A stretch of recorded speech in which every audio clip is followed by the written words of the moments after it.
แบบเก็บเห็ด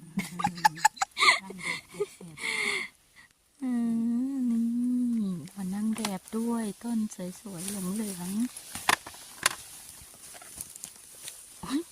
เหยียบเห็ดเละเลยโอ้ยดอกสวยนางแบบวันนี้มีนางแบบมานะคะ อันนี้มันไม่ดีแล้ว